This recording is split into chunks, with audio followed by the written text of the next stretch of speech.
Hello my chess friends, in this video I'll show you how to stop losing to traps. I'll share with you my 4-step formula to beat Gambit players so you can win more games and boost your rating. The first step on our list will be facing the trap or Gambit. So let's assume we play the game and our opponent plays e4, we play as black e5, knight f3, we protect the pawn with the knight, and then knight c3, we have 4 knights on the board, d4, attacking our pawn, we take it, and then our opponent, instead of recapturing the pawn, plays knight d5. So this will be Gambit, and also white might set up the trap because they not only sacrifice the pawn, but also this pawn on e4 at the moment is unprotected. And if we decide to take it, there might be queen e2, which can follow to further complications. And here we will have two approaches. And the first one, which I strongly recommend you, is trusting your calculations and positional evaluation to decide whether to accept or decline Gambit. So let's go back to our position. And what we can see is that this pawn is hanging on e4. So if I take on e4, now we need to predict opponent's threats. He will play probably queen e2, pinning our knight. It looks like the only option to protect the knight is pushing to pawn to the f5, and if you decide that this is another pawn victory and you are safe in this position, it might be a good decision to take this pawn, or maybe you calculate a little bit further, then you can see the follow-up with the bishop on g5, attacking our queen. We will block this with the bishop, and again you have to evaluate it if it's worth it for you or not, and you need to do it based on your experience. The second approach that we have is you can always decline gambits and later analyze how to play against it so you can prepare yourself for the next time. And I'm not a huge fan of this solution. Let's look at our example. So if you always decide to decline these gambits in this position, you would probably play bishop e7 or pawn to d6, trying to keep the position safe, and later you will analyze how to react against it. I'm not a huge fan of this because you need to remember that many times your opponent will make mistakes, and thinking that they know it better, they're better prepared, quite often because this thinking you will lose opportunities. And it might also lead to not the best situation where, let's say we will play with white pieces, we start with d4, e5, and you see pawn sacrifice, you don't want to accept it, so you will play e3, of course losing a great opportunity to gain early advantage in the game. And now we move on to the second step, which is accepting mistakes. Sometimes you will trust your calculations, you will capture this pawn on e4, and then your opponent will play queen e2, and then after f5 it turns out that your opponent has quick attack with knight d2, putting pressure on the pin, and he takes pawn back on e4, then you try to castle, avoiding problems, and then there is bishop d3 with the attack on h7 pawn, you play g6, bishop h6, and there are some problems, you will not be able to solve them, and you will lose the game quickly. And here, in the second step, we want to accept mistakes, and remember that not always our decision will be the best. But we want to remember that mistakes are part of the learning process, and we can use them as a chance to grow.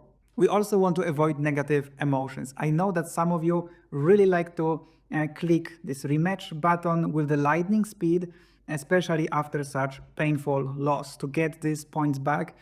But in my opinion, the best solution is just skip this and move to the step number 3, which is learning.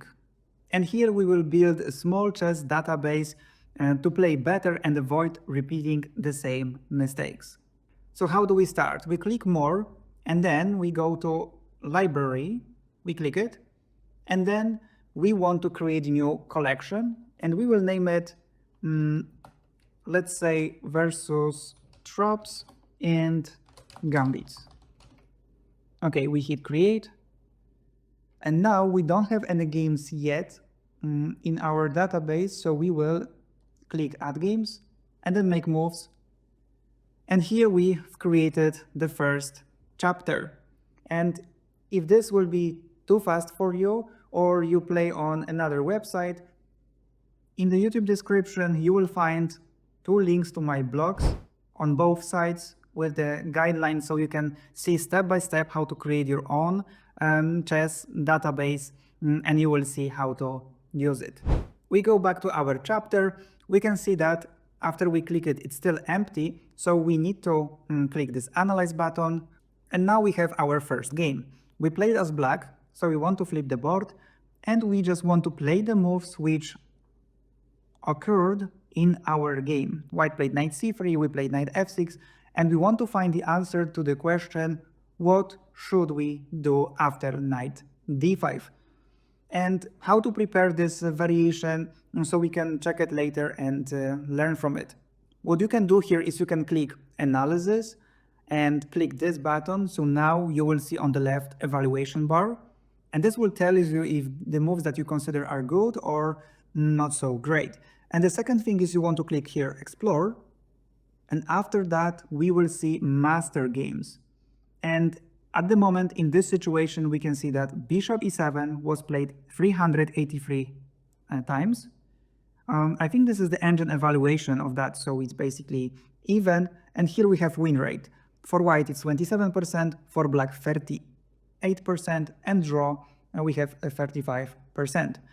So the most popular options are bishop e7, knight b4, and knight takes d5. These are the 3 options which black consider. We can see knight takes e4 is not so popular, so probably it's not the best option to capture this pawn. And the highest win rate, 52%, we have after knight b4. So we will play this move and see what can happen after that. The evaluation bar is still a little slightly better for black. So we can see that the most popular is bishop c4. And then after that, knight b takes d5. What we need to check here is we check the moves that are the most popular. Yes, we check at the win rate, which we have, and also what happens with the evaluation bar after we play our own move. So for example, knight b takes d5 73 times, so it means that probably it will be the most interesting idea for black. We can see win rate on 52% for black compared to 25% for white. It's a very high win rate. And also we need to see what happens after we play this move with the evaluation bar. At the moment it's slightly above the half here, so it will be better for black. And after we take it, nothing changes, so it's still good for us. E takes d5, this is what happened for white in the position, and then we can check them. Makes perfect sense. We want to castle in the position, bishop d2, queen e7 check. White blocks this with the queen, and then we take it. The queen cannot recapture, so I think because of that. Oh, king takes d2, this is the move that is placed in this situation. Alright, the reason is that the queens will be traded off, so might be not so dangerous for the king. And then we take it. King takes again. And for example, I see that black plays c5 to protect the pawn, but it's already 11 moves ahead, so you don't have to calculate it so deep. But this is what we've built. We see that evaluation bar is still okay for us. We have these moves, and now what do we do next? We go back to our analysis, and we look at the moves from the beginning. We can click here and just play move by move, and we see that after knight d5, if next time my opponent plays this move, I have already knight b4 move. And we checked what happened after bishop c4, but let's assume that I'm curious what happens if my opponent takes my knight. And then again we go to explore, and we see that there are no games in this position found in the database. So it means that there is no single master who captured on b4 in this situation. And the reason is, look also at the evaluation bar. It gives big advantage for black. So I guess we just take it here. And also here we have the engine which tells you the moves, but this is how it looks. So the last step that we should do is we should save our database. So we click save, and this will be already in our library. So if we revisit our library, we will find this one chapter, and we can see the moves here in the game. Right, knight f3, knight c6, everything is saved here. You can also give it the name here. So for example, 4 knights, knight d5 sacrifice. You can name it however you want to. The most important for you is to just remember in your next games how to reply against this move. And now we move on to the fourth step, which is repeating. So at first we faced the trap, later we accepted our mistakes if they happened, of course, during the game. Later we built our small database, and next it's time to repeat these lines. Yes, just imagine that we have 10 different lines. If you review them from time to time, it will be much easier for you to remember it and not fall into the trap, the same trap again. So we just play games and pay attention whenever opponent sets a trap or plays a gambit, and also regularly review the positions. Now it's time for conclusions from today's lesson. And the first point is stick to one opening. We just did one line, yes, one trap in the opening. And now imagine that we have more traps and we play another opening. We need to do the same for this next opening. And the next opening, right, next setups, we need to also look at these traps.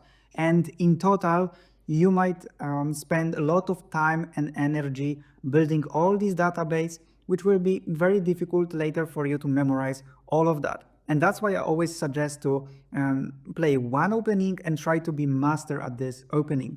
Secondly, always trust your calculations and your positional evaluation, and based on that make decisions. Remember, your opponents can make like many mistakes, so you want to, sometimes you can gain early advantage.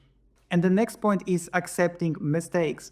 You will make mistakes in this game because this game is super complex and difficult, so there is no reason to getting frustrated or experience negative emotions. Just use it as a learning process, and thanks to that, the next day you will be much stronger chess player. And the one more thing I want to tell you is that practice is key. And in my opinion, it's better how to respond to traps and gambits after encountering them and avoid repeating the same mistakes rather than spending months studying every possible option and delaying actual play. I'm curious what you think about this topic. You can share, comment below, and it will be nice to chat. Also remember to check out the blogs with these instructions, how to do that step by step, how to build your own database. Thanks for watching, and we'll see each other next time.